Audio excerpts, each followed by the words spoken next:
I'll tell you what, folks, I heard something yesterday that I'd not heard before. NUNO ESPIRITO SANTO? I think I've got his name right. I hope I have, because I get loads of names wrong.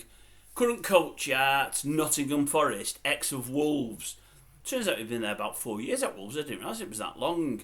Yeah, I heard during COVID that old NUNO donated £250,000, £250,000 of his own money to those less fortunate. I don't know if it was homeless people or just people on the breadline, but it was for food, for extra food for those that couldn't afford it, to a local charity in Wolverhampton there.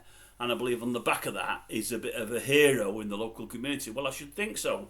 A fantastic act, really, really good. We heard all about your Rashfords and all that. It was in the press all the time, wasn't it? But all NUNO, it might have been in the local press, but it wasn't widely mentioned, and it should have been.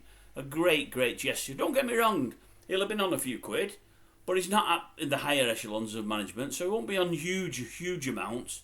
But it just shows people on that kind of money can give a lot more than many folk do, and it's great when you hear of it, especially when it's not publicised and when it's something he's not talking about. He's not banging the drum for himself.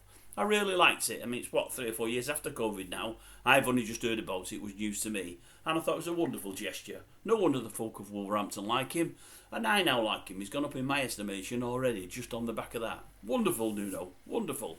Lovely human being.